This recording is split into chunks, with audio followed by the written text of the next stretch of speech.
ज्यांच्यामुळे मी या ठिकाणी उभा आहे ते आपल्या सर्वांचे आणि या मराठवाड्याचे स्वर्गीय शिक्षक आमदार वसंतरावजी काळे साहेब उर्फ बाबूंना विनम्र असं अभिवादन करून आज माझ्या वाढदिवसाचं औचित्य साधून इयत्ता 10वी आणि इयत्ता 12वी मध्ये 100% गुण घेतलेल्या गुणवंताचा गुणगौरव सोहळा आणि माझा वाढदिवसानिमित्त अभिष्ट चिंतन सोहळा या ठिकाणी आयोजित केलेला आहे। त्या निमित्तानं व्यासपीठावरती ज्या आताच आपल्याला शुभेच्छा देऊन गेलेल्या आहेत, ज्या नुकत्याच भाजपमध्ये आलेल्या आहेत त्या अर्चनाताई पाटील चाकूरकर,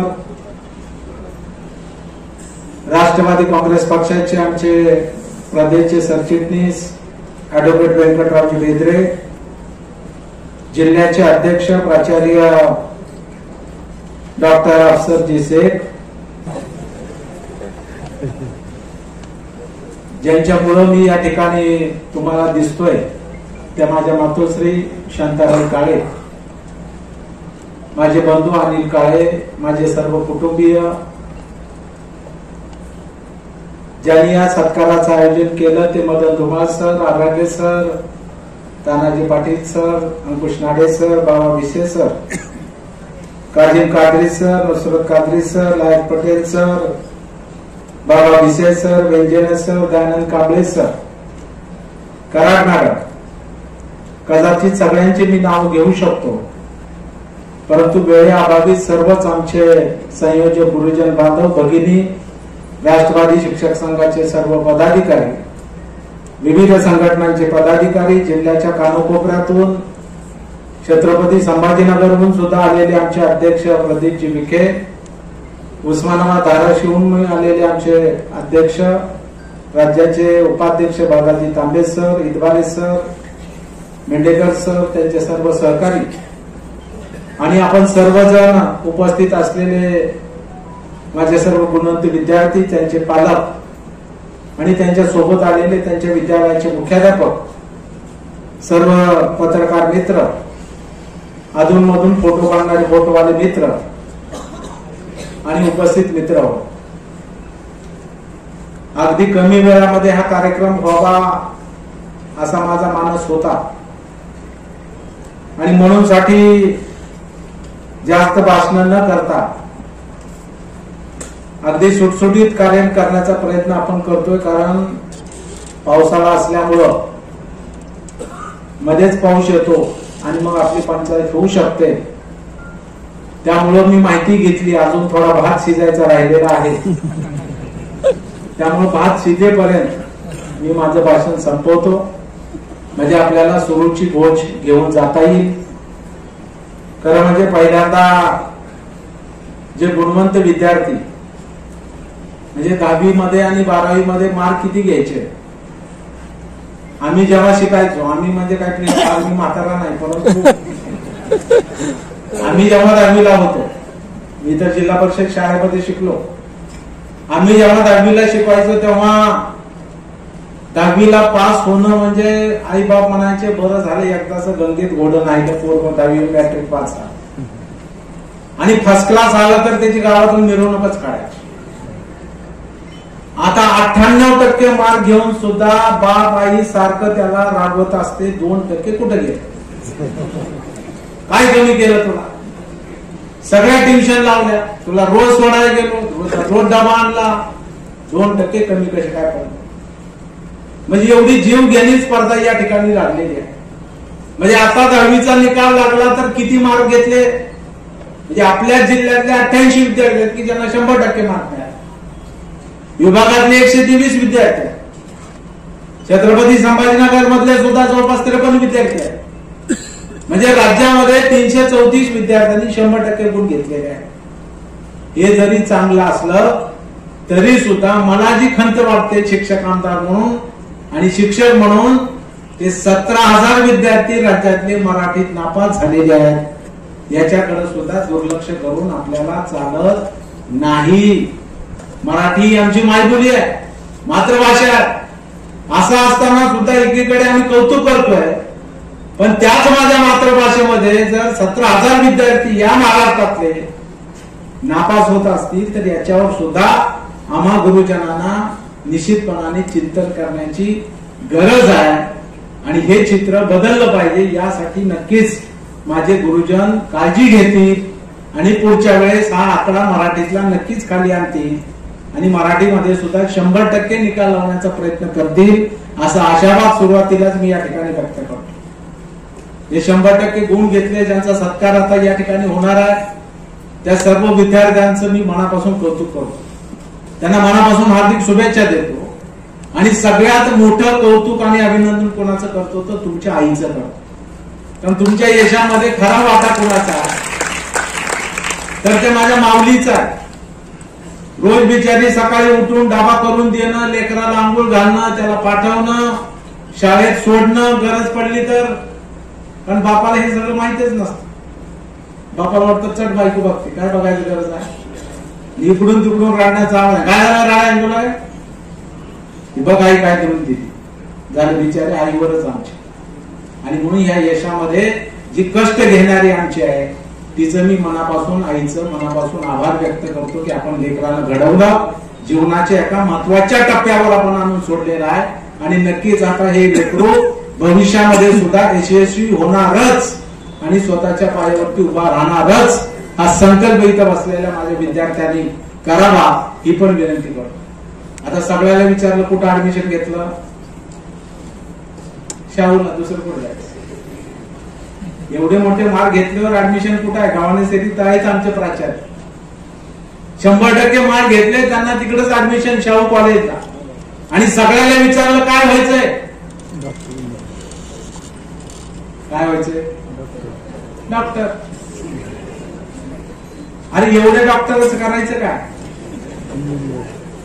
सकाळीच मी विद्या आराधना क्लासेस मध्ये गेलो होतो, तिथं वाढदिवसानिमित्त त्यांनी कार्यक्रम ठेवला होता. पवार सरांनी, लड्डा सरांनी केक कापला आणि मी मुलांना सहज वर्गात गेलो, त्यांच्या संवाद साधला. 500 मुलं होती. म्हणलं काय रे कसं काय आली इकडं, म्हणजे डॉक्टरच व्हायचं. म्हणलं ठीक आहे डॉक्टर व्हायचं, पण डॉक्टर होऊन पुढे काय करायचं का सांगा बरं. कलेक्टर कोणाला व्हायचं. 5 मुलींनी हात वर केला आणि 2 मुलांनी हात वर केला. म्हणजे डॉक्टर होऊन सुद्धा कलेक्टर व्हायचंय ही जिद्द ठेवणारे सुद्धा लेकरं आहेत आणि ती माझ्या मराठवाड्यामध्ये आहे. त्याचा मला मनापासून आनंद आहे. नुसता एक काळ होता, कुठल्याही जिल्हा कचेरीमध्ये आपण गेलो, कुठल्या कार्यकारी अभियंत्याच्या ऑफिसमध्ये आपण गेलो तर सगळ्या पाट्या आपल्याला आर वेणुगोपाल अशाच भेटायचे. सगळे बाहेरचे. जाधव, काळे, लाकड, पाटील पुढे दिसायचे. पण आता आपण बघतोय सगळीकडे हे मंडळींची नावं आपल्याला दिसायला लागली, सगळीकडे दिसायला लागली. ही सगळी मुलं आता मेहनत करतायत. मला आनंद होतोय. माडा काही लांब गाव नाही, आपल्या शेजारी आहे सोलापूर जिल्ह्यामध्ये. भाजी बाकरे नावाची मुलगी जिची आई रोज खुरपायला जात होती, डोक्यावर दिवसाचं ऊन घेत होती. 100-150 रुपये रोजगार त्या माऊलीला मिळायचा.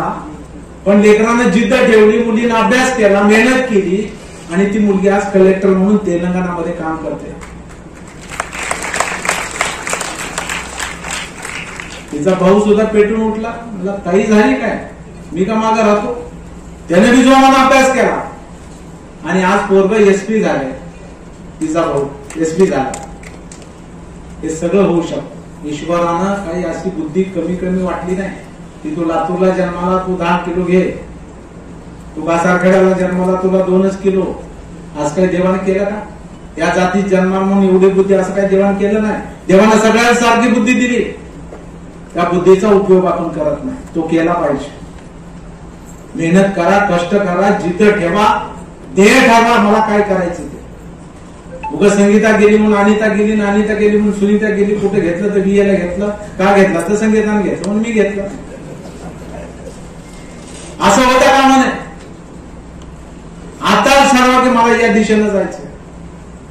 आणि पालकाला सुद्धा माझी विनंती आहे की तुम्ही पालका मुलावर ओझ ठेवू नका त्याच्या डोक्यावर की तू असाच हो, शेजारचा माणूस तसा झालाय तू पण असाच हो. असं नाही. आपल्या लेकराला कशात आवड आहे एखादा लेकरू चांगलं खेळाडू होऊ शकतं. काल खेळाडूचं बघितलं ना, किती उदोदो झाला, किती बक्षीस मिळालं त्यांना, किती कोटी, 125 तर दिलेच,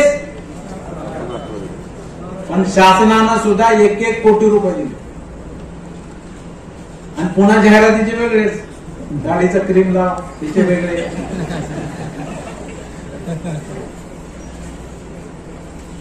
म्हणजे करिअर आपण खेळामध्ये सुद्धा करू शकतो. अनेक क्षेत्रात जिथे आपण करिअर करू शकतो, पण ती करण्याची जिद्द ठेवा, मेहनत करा, नेहमी खरं बोला, आई वडिलांशी चांगलं वागा आणि गुरुजनांशी चांगलं वागा आणि मोबाईल पासून लांब राहा.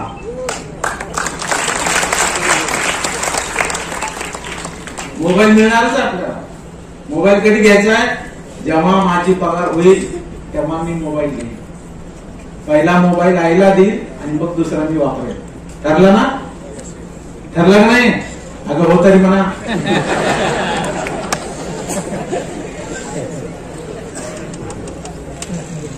आणि म्हणून आमच्या चाकोरकर ताईंना का बोलवलं आम्ही मुद्दा म्हणून?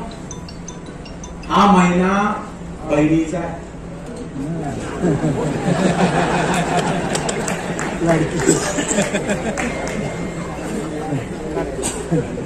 आमच्या सरकारने इतकं मनावर घेतलं की बहिणीचं कल्याण करायचं. आमच्या बहिणी बेजार झाल्या तिकडे रांगेत उभं राहू.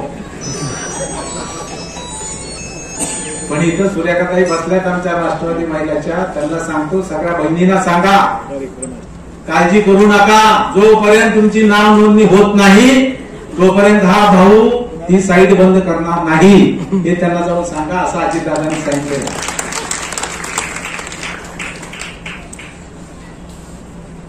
आणि आता नाव पण बदलले माझं. काय नाव झालं? विक्रम शांताबाई वसंतराव काळे. शासनाने नवीन निर्णय घेतला, चांगला घेतला.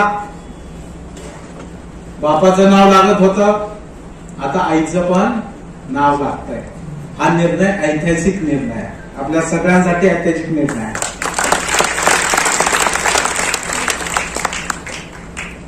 9 महिने कळा सोसणारी माझी माऊली आई, जिच्यामुळे या पृथ्वी तलावरती आपण पाऊल ठेवलेलं आहे, त्या आईचं नाव लागलं पाहिजे होतं. आणि म्हणून आज मी पोस्टरवर म्हटलं, आरडल्यानं जरा नाव छापा, बदल करा.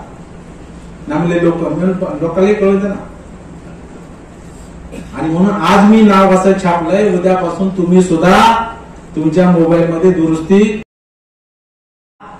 बायको राबवून तर राबू द्या, परंतु आईचं नाव त्याला जोडायचं आहे. आता बायकोचं लागलं पाहिजे हे पुन्हा बघू. नवीन सरकार आलं तर काही बदल होऊ शकेल.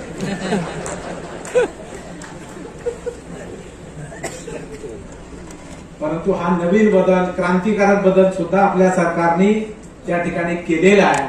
मी सरकारला धन्यवाद देतो, अजितदादांना धन्यवाद देतो, एकनाथजी शिंदे साहेबांना धन्यवाद देतो. या क्रांतिकारक निर्णय आमच्या बहिणींचा, अतिशय चांगली योजना.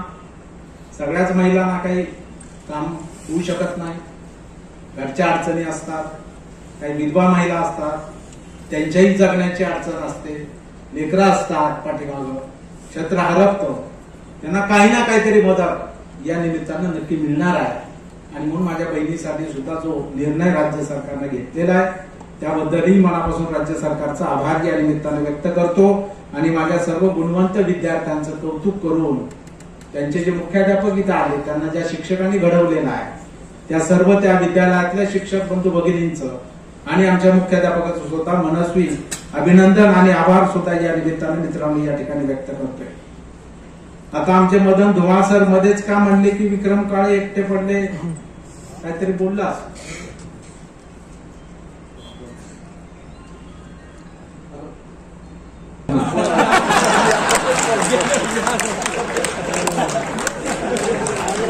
मी पुन्हा घाबरून गेलो.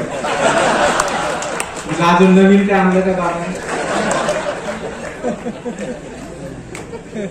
तारीख वेगळी होती, 1 जुलै होता त्या दिवशी. आणि 1 जुलैलाच रात्री फोन आला, विक्रम सकाळी लवकर पोच. आणि पोचल्यावर काय झालंय तुम्हाला माहित आहे. ठीक आहे, मी एवढं ठरवलेलं आहे की कुठंतरी आपली निष्ठा असली पाहिजे. मिळो आपण न मिळो, कुठंतरी आपण निष्ठा ठेवली पाहिजे. हे मला माझ्या आई वडिलांनी शिकवलं. त्यामुळं मी दादासोबत गेलेलो आहे. काय मिळेल होता मी मिळेल, पण तुम्ही काळजी करू नका. मी कुठेही असलो तरी मी तुमचाच आहे.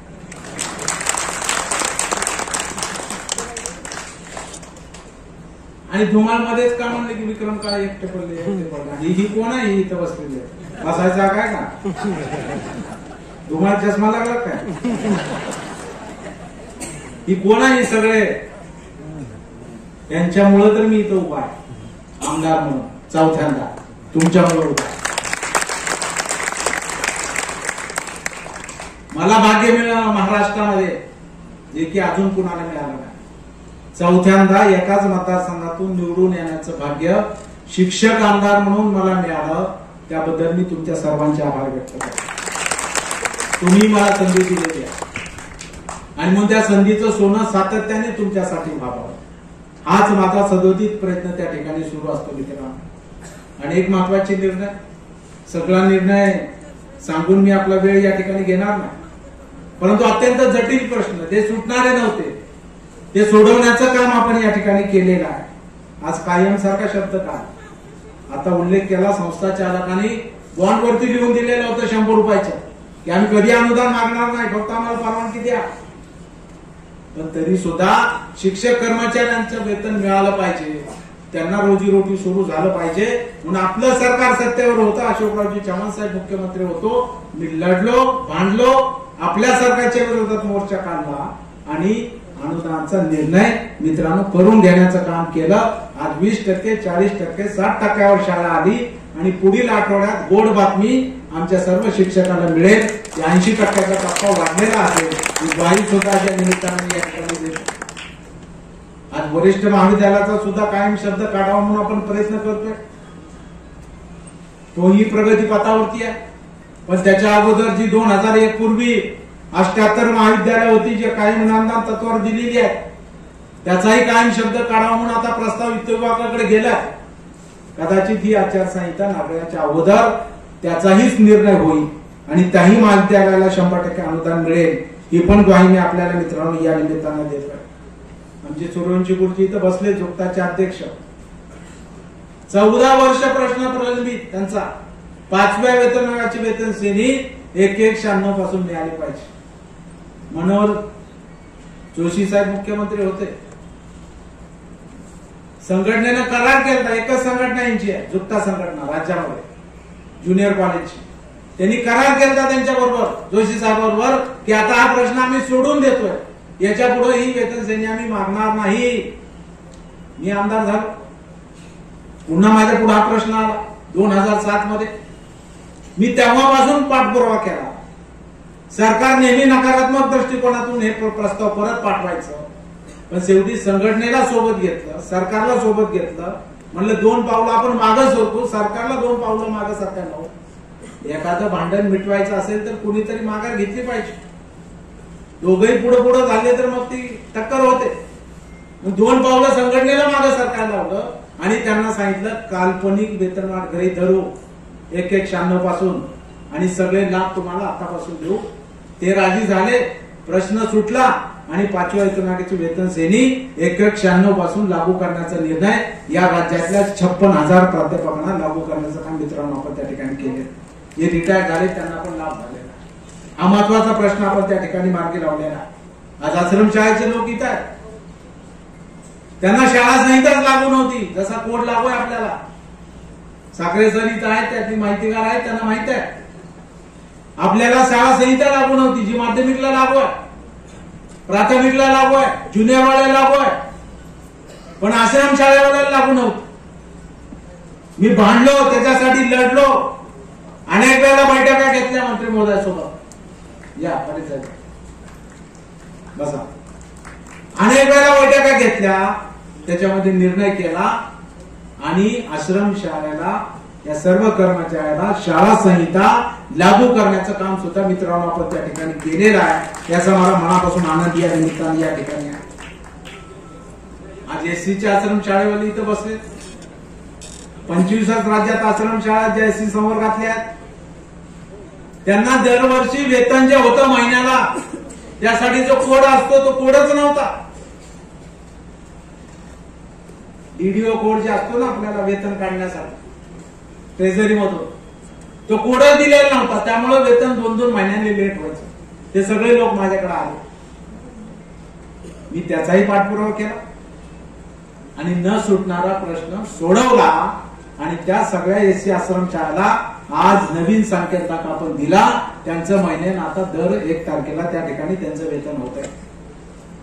इथं आमचे शेटकर आहेत, प्राध्यापक गवई सर आहेत, राज्यात समाजकार्य महाविद्यालय आहेत. त्यांना पेन्शनच लागू नव्हतं. आमचे मोठे सर त्यांना घेऊन आले. आपल्याकडे किती महाविद्यालय आहेत? फक्त मराठवाड्यात 2च महाविद्यालय. एक महात्मा बसवेश्वरला, एक नांदेडला. ते माझ्याकडे आले, साहेब आमचा प्रश्न सोडवा. बिलकुल प्रयत्न केला, 5 वर्ष लागले, पण शेवटी त्या सगळ्यांना जुनी पेन्शन योजना 1982 लागू करण्याचा निर्णय आपल्या सरकारकडून करून देण्याचं काम मित्रांनो त्या ठिकाणी केलं. जे सेवानिवृत्त झाले बिगर पेन्शनचे त्या सगळ्यांना सुद्धा आता पेन्शन मिळाली आणि त्यांच्या जीवनामध्ये आनंद फुलला. याचा मला मनापासून आनंद या निमित्ताने मित्रांनो आहे.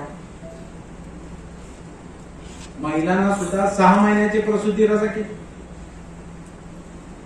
ही रजा दे नव्हती तरी आम्ही लढलो आमच्या भगिनीसाठी की नाही ही वाढवली पाहिजे.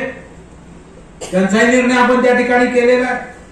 आज मेडिकल बिलाच्या बाबतीमध्ये नवीन निर्णय आपण केला. मी आमदार झालो तेव्हा या राज्यातल्या शिक्षकांचं 40,000 रुपयाच्या वर जर मेडिकल बिल गेलं तर आपल्याला ते मंजूर करायला पुणे मुंबईला जावं लागत, चक्रा माराव्या लागत होतं. आपण नवीन बदल केला. 1 लाख रुपयाचा अधिकार आपण जिल्ह्याच्या शिक्षण अधिकाऱ्याला आणला. 2 लाखाचा अधिकार आपण शिक्षण उपसंचालकांना आणला. आता कोरोना सारखी महामारी आली, औषधाचा खर्च वाढलाय, दवाखान्याचा खर्च वाढलाय, म्हणून आपण पुन्हा बदल केला आणि शासनाकडून गेल्या 2 महिन्यापूर्वी नवीन निर्णय आणला. आता 2 लाख रुपयाचा अधिकार जिल्ह्याच्या शिक्षण अधिकाऱ्याला आणलेला आहे आणि 3 लाख रुपयाचा अधिकार आता शिक्षण उपसंचालकांना आणण्याचं काम केलं. त्यामुळे आता आपल्याला पुणे मुंबईला जायची गरज नाही. 6 लाख रुपये जरी बिल झालं तरी आपल्याला आता हे बिल इथंच 2 बिल करून मंजूर होण्याचं काम त्या ठिकाणी होणार आहे आणि हे सगळ्यासाठी लागू केलेलं आहे. अनेक निर्णय तुम्ही वाचताय, नाही पुस्तक आपण छापतो त्याच्यामध्ये तुम्ही वाचताय. अनेक निर्णय, जटिल प्रश्न जे सुटू शकणार नव्हते ते हातामध्ये घेतले आणि म्हणून मला महाराष्ट्रातून फोन येतात, बाप्पा आमचं बघा.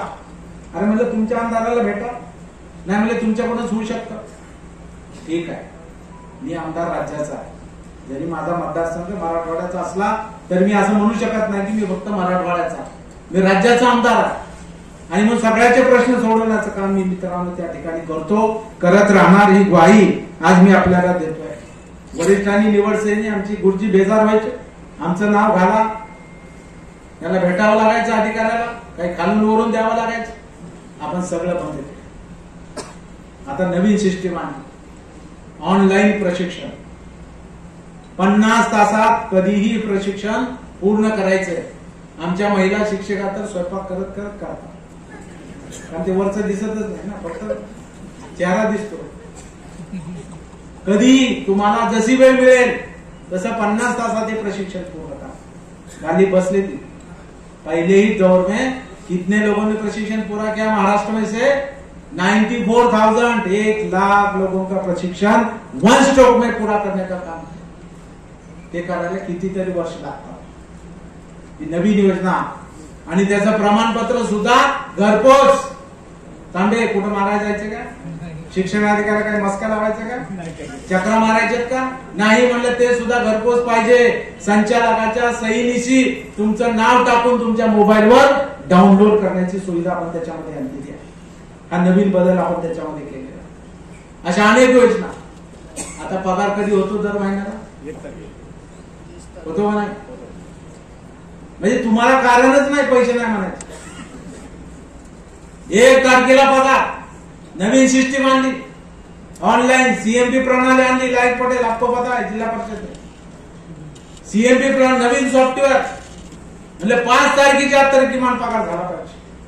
अनेक ठिकाणी कर्ज उचललेलं असतं, थोडा उशीर झाला की व्याज भरावं लागतं आमच्या शिक्षकाला, कर्मचाऱ्याला. म्हणून वेतन द्यायचंय ते वेळेवर द्या, ही मागणी आपण लावून धरली, त्याला यश आलं. आणि आज कधी कधी तर 1 तारखेच्या अगोदर सुद्धा वेतन होतंय. सण असला कधी ईद असते, रमजान ईद मोठा सण, दिवाळी आहे, असं सण मोठा आला की आम्ही ऍडव्हान्स पगार मागतो. आणि तो सरकार आम्हाला देतय आणि ते आपण करून घेतोय आणि त्याचा लाभ मित्रांनो आपल्याला मिळतोय. ही ग्वाही मी आपल्याला देतोय. आता सगळ्यात महत्वाचा प्रश्न आपल्या समोर आहे तो जुन्या पेन्शन, ती मिळाली पाहिजे, ती मिळाली पाहिजे. कारण पेन्शन हा विषय आमच्या जीवनाशी आणि कुटुंबाशी निगडीत आहे. सगळ्याला शेती आहे असं नाहीये. नोकरी हेच उदरनिर्वाहाचं साधन आहे. आणि म्हणून सेवानिवृत्त झाल्यावर त्याचा कुटुंबाचा आधार, म्हातारपणीची काठी काय आहे तर ती पेन्शन असते. म्हणून आम्हाला 1982 ची जुनी पेन्शन द्यावी ही मागणी आपण लावून धरली. नागपूर अधिवेशनात आपण संकल्प केला, सरकारला सांगितलं आपल्याकडे पैसे नसतील तर माझं पेन्शन बंद करा, पण माझ्या शिक्षकांच्या कर्मचाऱ्याला जे 26 वर्ष काम करतात त्यांना पेन्शन दिलं पाहिजे. ही भूमिका मित्रांनो महाराष्ट्रामध्ये पहिल्यांदा कोणी घेतली असेल तर ती तुमचा आमदार विक्रम काळेंनी त्या ठिकाणी घेतली. आणि मग तुम्हाला सर तुम्ही जे आता म्हणलात ना 3 महिन्यामध्ये कुठून 3 महिने मोजताय, कुठून 3 महिने? हा, ती कोणता महिना चालू होता? मे महिना चालू होता. आता जून महिना चालू होता, आता जुलै चालू आहे. जून, जुलै, ऑगस्ट आचारसंहिता कधी लागणार गावारे? सप्टेंबर, ऑक्टोबर एंडला आहे का नाही? एवढा मोठा निर्णय घ्यायचा तर लक्षात बी लोकांच्या राहावं लागलं. जर अभ्यास करीत चालला, अभ्यास करता त्यामुळे त्याचा सुद्धा निर्णय अधिवेशनाच्या पहिल्याच दिवशी दादांना भेटलो. म्हणलं दादा हे 2च काम माझे झाले पाहिजे, टप्पा वाढ आणि जुनी पेन्शन. दादांनी सांगितलं हे काम करून देतो आणि ते होणार, काळजी करू नका. विक्रम काळे त्याचा पिच्छा करतोय. मी कुठेही असलो तरी कुणाला भांडायला कुणाच्या बापाला भेट नाही. कोण काय होईल पक्षातून काढतील, आमदारकी जात नाही ना, कशाला काळजी करायची? तुमच्यासाठी गरज पडल्यास भांडण्याचं काम मी करतोय, करत राहणार. ही ग्वाही मित्रांनो या निमित्तानं आपल्याला या ठिकाणी देतोय. आणि त्यामुळे तुम्ही दिलेले हे प्रेम, वाढदिवस काय त्याचा आणि वय काय लपवायचे, दिल नाही का इथं छापले वाटतं, काढून टाकले. मी लिहून देत असतो तुम्ही मध्येच घालताय. आफ्ताब 56.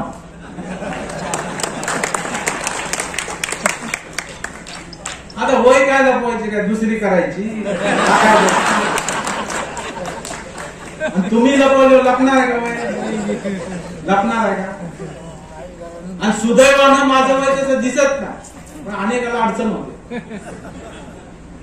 मध्ये तरी एकदा मला बायोडाटा पाठवू का, कशाला पाहिजे? ते तुमच्या सगळ्याचं प्रेम आहे, तुमच्या सगळ्याचा आशीर्वाद आहे. अख्ख्या मराठवाड्यात मी फिरतो, कुठेही हॉटेलात जेवत नाही. कुठे जेवतो? माझ्या गुरुजीच्या घरी, गुरुजीच्या घरी जेवतो. फोन करून सांगतो तांबे मी जेव्हा येतोय. जेव्हा आमदार येतो म्हणल्यावर काय भाजी भाकरी करतात का? बायको नटू नटू स्वयंपाक करते. आमदार जेव्हा येतात हे करू का ती करू, आनंद होतो बिचारीला. आणि पैसे देऊन तेलकट बाहेरचं खाऊन आजारी पडा कोणी सांगितले तेव्हा? कुठे बाहेर जेवत नाही. त्यामुळं माझी तब्येत चांगली आहे आणि बाहेरचं काही लागत पण नाही.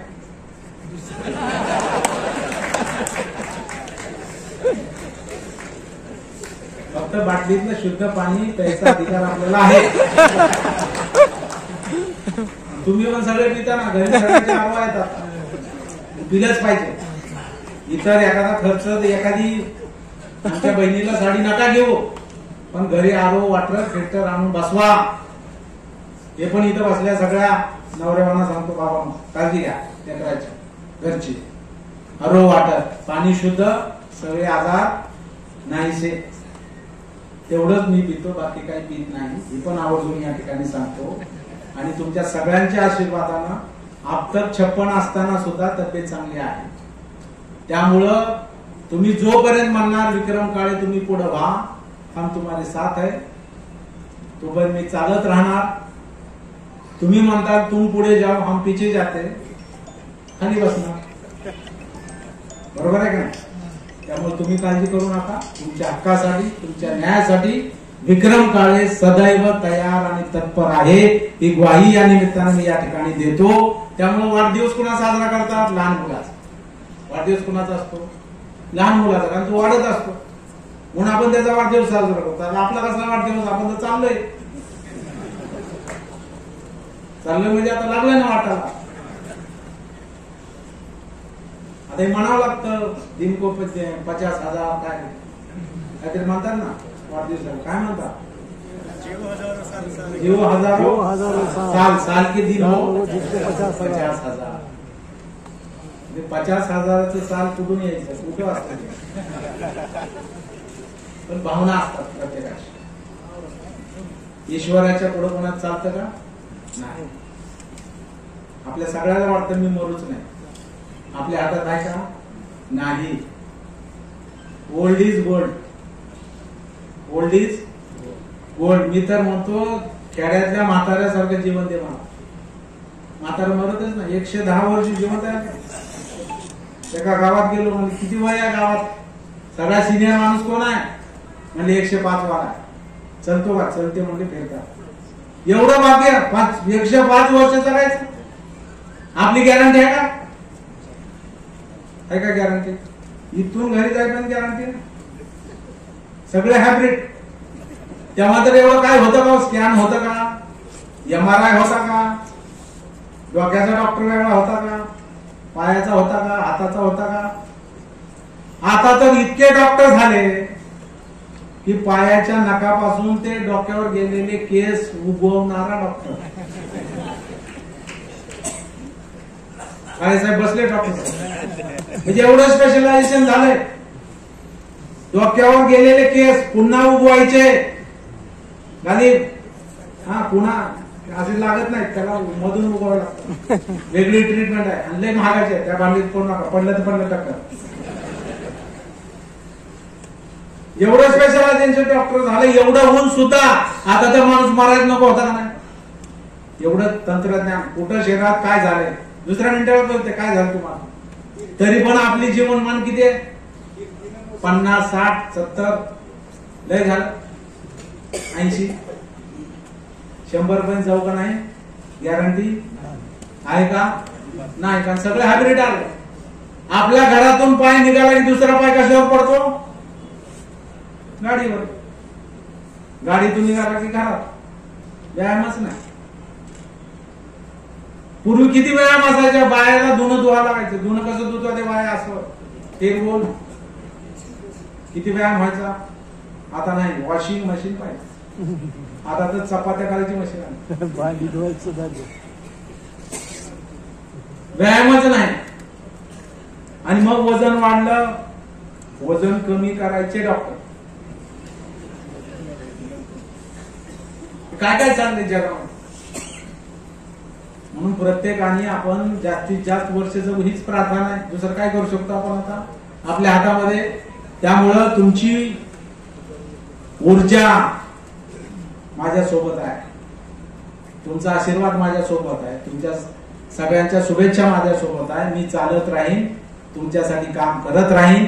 हीच ग्वाही या निमित्ताने मी या ठिकाणी देतो. त्यामुळं 15 मार्च वाढदिवस कशासाठी? तुमच्यासाठी आहे.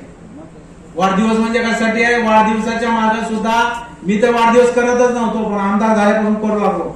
मला पुन्हा कळालं केला पाहिजे. का केला पाहिजे? आज जर मी वाढदिवस केला नसता तर एवढे गुच्छ प्रत्येकाच्या हातात दिसले असते का? दिसले असते का? एवढे गुच्छ त्या माळ्याचे विकले असते का? आज तुम्हा सगळ्याला जेवायला आहे म्हणून किराणावाल्याचा एवढा किराणा विकला गेला असतं का? आज सभागृह घ्यावं लागलं म्हणून इकडे भाडं भरावं लागलं. त्याची अर्थक्रांती आहे. एवढे केक आणले आतापर्यंत केकवाल्याचं चाललं, हे अर्थकारण आहे याच्या पाठीमागं. आणि सगळे जगले पाहिजेत. मग आम्ही नाही केलं तर कोण करणार? आमचं काम आहे या सगळ्यांना सोबत घेऊन जायचं. म्हणून वाढदिवस करायचा. कुठं वाढदिवस? एका जिल्ह्यात नाही, काल परभणीला झाला, आज इथं आहे, 2 दिवसांना औरंगाबादला आहे, पुन्हा जालन्याला आहे. मराठवाड्याच्या 8 जिल्ह्यामध्ये गेट टुगेदर. दुसरं तर काय लागत नाही. या बाबांनो, जेव्हा सगळ्यात मोठं दान काय? अन्नदान. त्यामुळं सुरूची भोज आहे, कुणी जेवल्याशिवाय जायचं नाही. मी इथं थांबणार, तुमच्या सगळ्यांच्या शुभेच्छा घेणार आणि मग जाणार. गर्दी करू नका, किती वाजले तरी मी इथून जाणार नाही, पण तुम्ही जेवल्याशिवाय जाऊ नका हीच विनंती करतो. तुम्ही सगळे आलात त्याबद्दल आभार व्यक्त करतो आणि अगदी कमी वेळामध्ये आपण ह्या सगळ्या लेकरांचा सत्कार करू आणि मग जेवायला जाऊ. चालेल? कुणी उठू नका. सर्वांचे, संयोजकांचे पुन्हा एकदा आभार व्यक्त करतो आणि माझ्या सर्व कुटुंबाचे आभार व्यक्त करतो. विशेष करून बायकोचे आभार व्यक्त करतो की मी तर असाच बाहेर फिरत असतो. म्हणजे रात्री 12ला आलो, सकाळी 8ला उठलो, 5ला उठलो, 7:30ला अभिषेक होता. काल 3:30ला परभणीला उतरलो मुंबईहून. तिथल्या एका गुरुजी नमस्कार केलता. नरसिंह म्हणून मोठं देवस्थान आहे पोखर्णीला, परभणी जिल्ह्यात.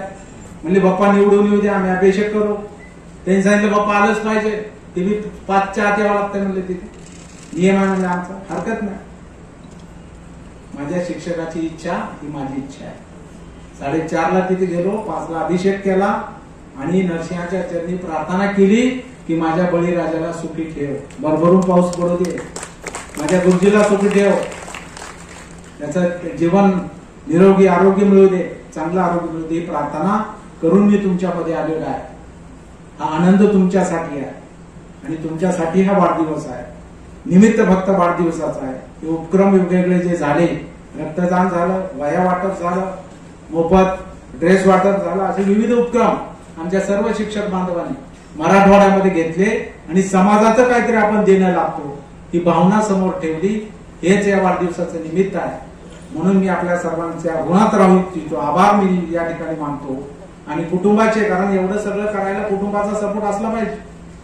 मी तर बाहेर फिरतो, घरची सगळी जबाबदारी, माझे बंधू असतील, माझी बायको असेल, माझी आई असेल, कुणी घरी जावो, घरल्याला किमान चहा पाजल्याशिवाय परत पाठवत नाही. जे काळेसाहेब करायचे त्यांचे संस्कार आमच्यावरती आहे की अन्नदान हे महादान आहे, दुसरं काय नाही. आणि म्हणून मी ऑलवेज विथ यू आणि तुम्ही ठेवेपर्यंत विथ यू. मी कुठेही असो, काळजी करू नका, मी तुमच्या सोबत आहे. मी ग्वाही देतो आणि थांबतो. जय हिंद, जय महाराष्ट्र.